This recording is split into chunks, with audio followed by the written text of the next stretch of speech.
समझ लीजिए। शिवलिंग, कनेर के पुष्प की माला, काय के पुष्प की? कनेर का वो पीला जो फूल होता है, आप टीवी पर दर्शन कर रहे होंगे, कनेर के पुष्प की माला, जो ऊपर जलाधारी लगी है, जिस जलाधारी में से बूंद बूंद पानी गिरता है, ये शंकर भगवान की 5 बेटियों का स्थान है। कौन कौन सी बेटी? नाम ले, जया,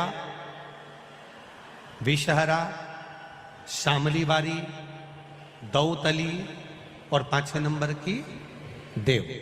ये शिव जी की 5 लड़की है जो पानी बूंद बूंद नीचे गिरा रही है।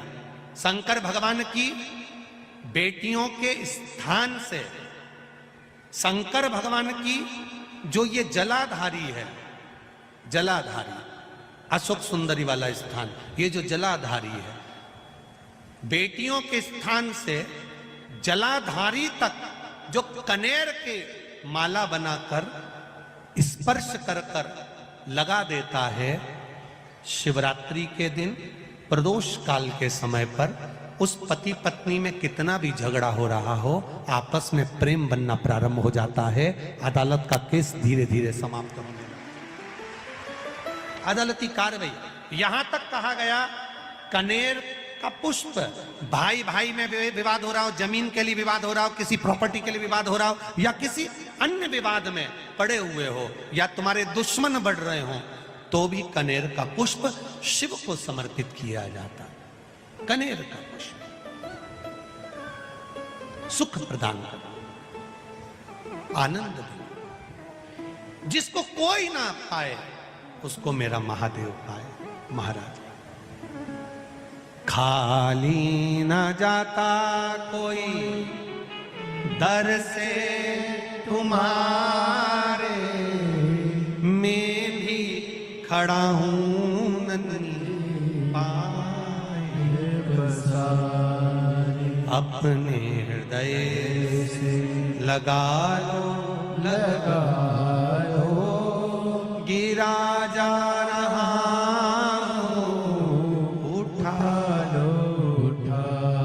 शिव कथा करना।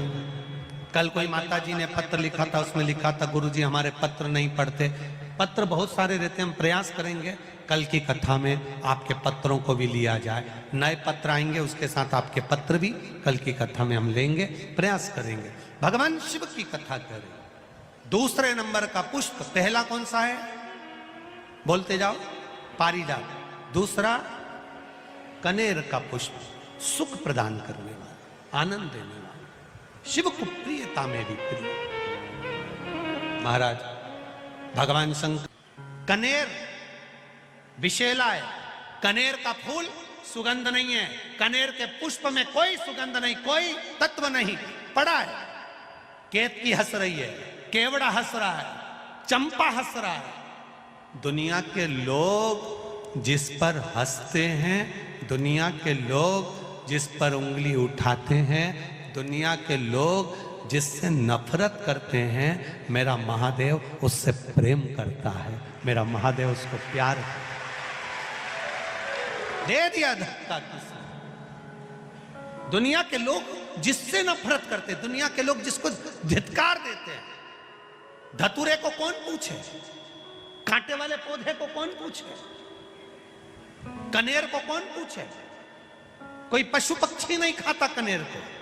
विष भरा है, आंकड़े में विष भरा है, मंदार में विष भरा है, समी के पत्ते कांटों में पैदा होते हैं, बेलपत्री का पत्ता कांटों में पैदा होता है, सब में कुछ ना कुछ दोष है, फिर भी मेरा महादेव उनको स्वीकार करा हुआ है। मेरा महादेव उसको स्वीकार, दोष है, वो दोष दुनिया को दिखता होगा।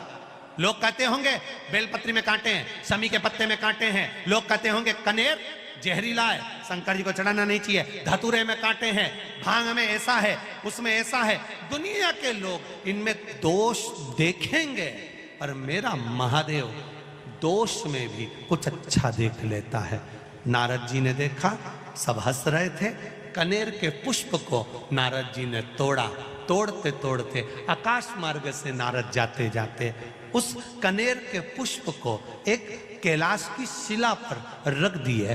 कैलाश की शिला पर वो कनेर का पुष्प रखा था, उस कनेर के पुष्प को भृंगी ने उठा लिया। सर, आपकी वाइफ ने इंस्टा स्टोरी डाली अब chole bhature. Your heart rate has increased to 135. Reminder to attend boss की farewell meet at 10 o'clock. Okay. All right. Bhringi ने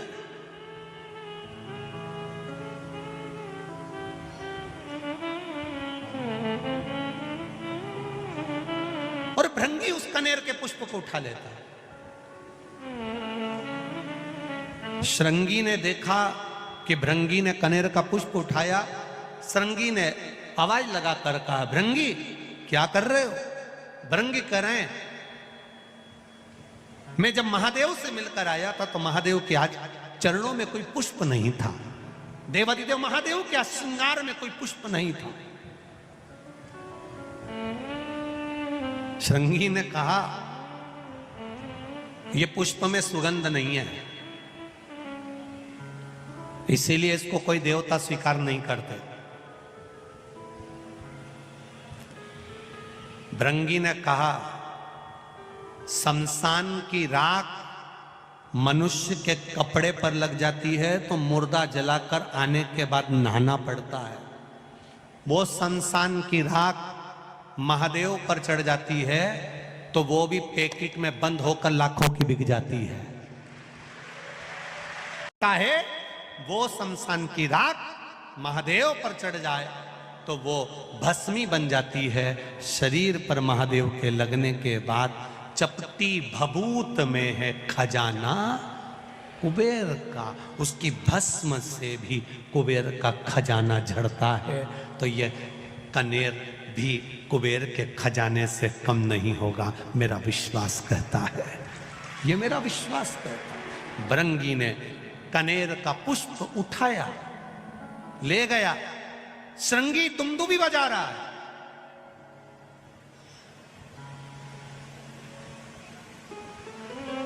श्रृंगी दुमदुमी बजा रहा है। देवी भागवत कह रही है, कुर्म पुराण कह रही है, कुर्म पुराण का 24वां अध्याय कह रहा है। भृंगी ने पुष्प उठाया और श्रृंगी दुमदुमी बजा रहा है।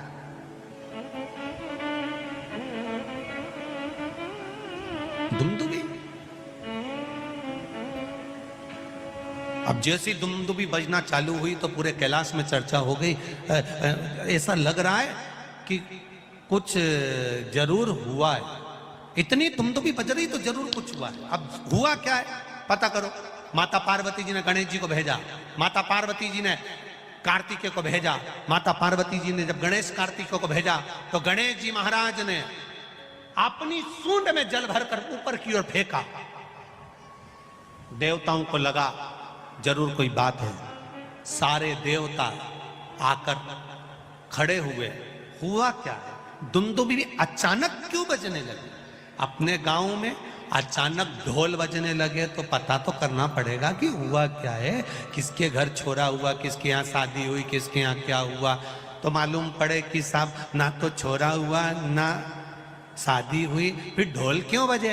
तो के साहब वो मांगने वाला कोई आया है तो वो आटा मांग रिया है तो ढोल बजा रिया है। तो क्या मांगने के लिए ढोल की क्या जरूरत पड़ गई? तो क्या लोगों की बेल बजाओ तो गाली दे, ढोल बजाओ तो ताली बजे, तो इसलिए ढोल बजा। तो इसने आखिर बात क्या है? दुमदुमी बजी तो क्यों बजी? दुमदुमी बजने का कारण क्या है? जो दुमदुमी का नाद पड़ा सारे देवता आकर खड़े हो गए। इतने में भृंगी ने एक कनेर का पुष्प, मात्र कनेर का, जिसमें विष भरा हुआ है, किसी काम का नहीं, जिसमें सुगंध तक नहीं है, जो कोई काम का नहीं था, उस कनेर के पुष्प को भृंगी ने देवादिदेव महादेव के चरणों में जैसे ही रखा, पार्वती जी ने उस पुष्प को देखा, देखकर विचार करा, जो भी सुगंधित पुष्प आता था शिव जी के ऊपर चढ़ता था, भले इसमें विष भरा है क्यों ना ये भी शिव पे चढ़े। पार्वती जी ने उठाकर शंकर भगवान के कानों में उस पुष्प को लगा दिया। कनेर का वो फूल आज भी शंकर भगवान के फोटो में, पुराने फोटो में, पुराने चित्र में शिव जी के कान में लगा हुआ। कभी कभी किसी ने दर्शन करा है किसी ने ऐसा दर्शन कि शिव जी के कान में कनेर का फूल लगा हुआ देखा होगा। तब पार्वती जी ने कानों में उस पुष्प को लगाया। देवादिदेव महादेव नेत्र बंद कर स्मरण करते हुए देख रहे हैं। देवता खड़े होकर अपने आप को विचार कर रहे हैं कि यह पुष्प शिव जी पर कितना सुशोभित हो रहा है, ये पुष्प हमको भी मिलना चाहिए। भगवान शिव ने नेत्र खोलकर कहा, ये मुझ पर चढ़ा है, देवताओं को भी प्रिय लगा है, सभी देवताओं को कनेर का पुष्प समर्पित होगा और वो कल्याण करने वाला। महाराज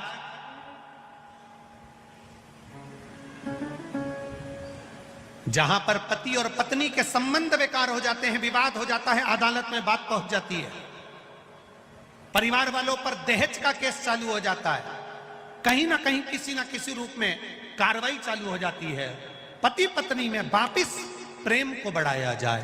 उस प्रेम को बढ़ाने के लिए शंकर भगवान का समझ लीजिए शिवलिंग, ये 4 चीजें कभी बासी नहीं होती। गंगा का जल अगर आपका 2 साल, 5 साल, 10 साल, 15 साल, 20 साल पुराना भी रखा है तो वो बासी नहीं होता। कमल का पुष्प भगवान शिव को समर्पित करने के बाद 5 दिन तक बासी नहीं होता। बेलपत्री, एक बेलपत्री देवादिदेव महादेव पर चढ़ी हुई है, उसको धोकर चढ़ाते रहें, वो कभी बासी नहीं होती। और तुलसी का दल कभी बासी नहीं होता, ये बासी है ही नहीं।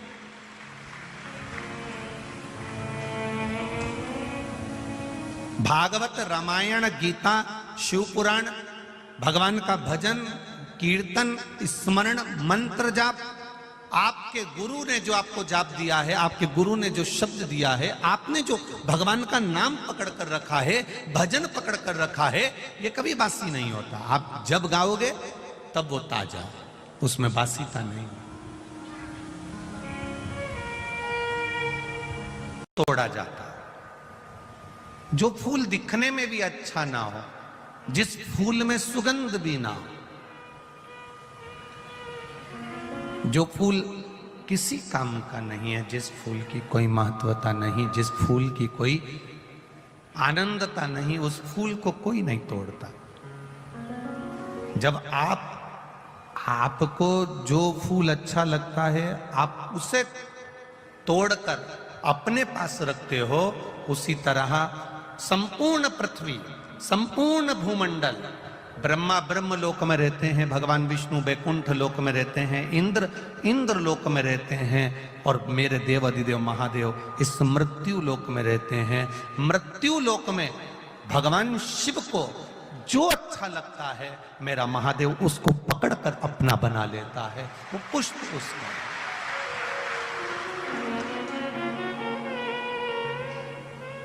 ये शिव की कृपा से, ये उनकी उदारता से, ये उनकी करुणा से प्राप्त है।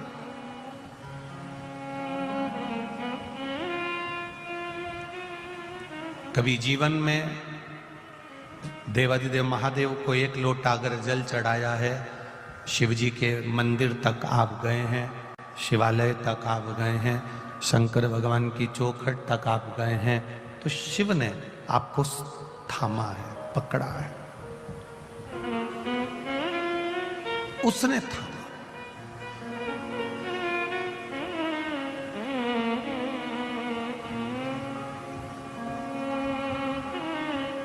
कई लोग कहते हैं गुरुजी हम मंदिर जाते हैं, पर शिव महापुराण की कथा कहती है आप कभी मंदिर नहीं जाते।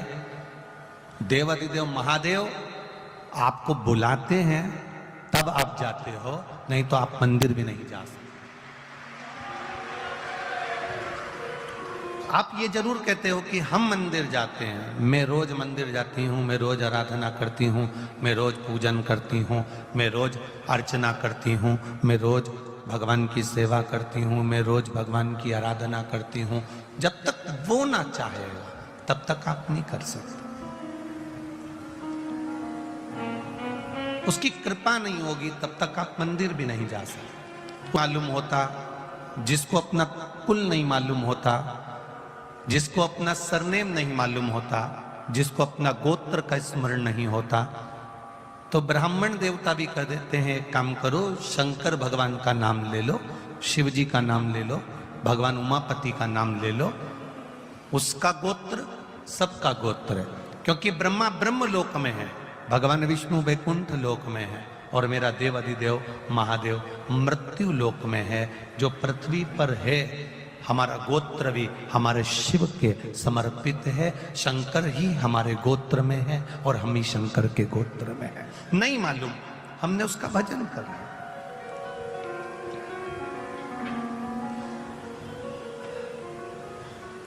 दान, अन्नदान, सारे दान आगे से करेंगे, पर गौ माता का दान दुनिया के लोग पीछे से करेंगे। इसलिए गौ माता का दान गाय की पूंछ पकड़कर किया जाता है, आगे से नहीं किया जाता। तो झूठ बोलिए। गौ माता ने क्षमा मांगी, गलती हो गई, गलती। शिव क्षमा भी करती है। केतकी के फूल को ब्रह्मा जी ने कहा, इससे पूछो। केतकी के फूल को भगवान विष्णु ने लिया और पूछा, बोल केतकी, ब्रह्मा जी को सिर मिल गया? केतकी के पुष्प ने कहा, हाँ ब्रह्मा जी को सिर मिल गया। देव अधिदेव महादेव प्रकट होकर कहते हैं, रे केतकी के पुष्प, तूने देव अधिदेव महादेव के सामने झूठ बोला है।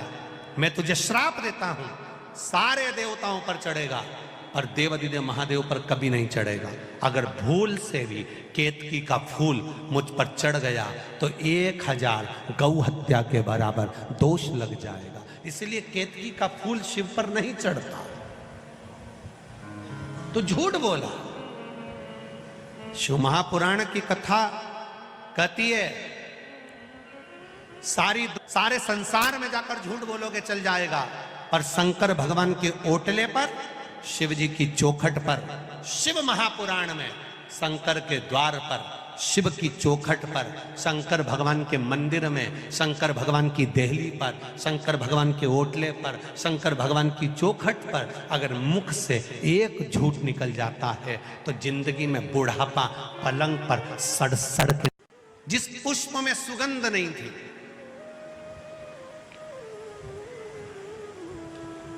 जिस पुष्प की सुगंध भी नहीं है,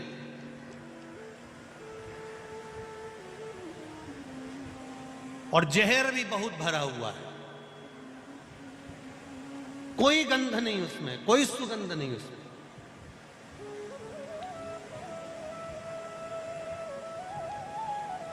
केतकी, केवड़ा, चंपा, ये तीनों जब एक सभा में बैठते थे तो इन तीनों के चेहरे पर एक साधारण से पुष्प को देखकर हंसा करते थे।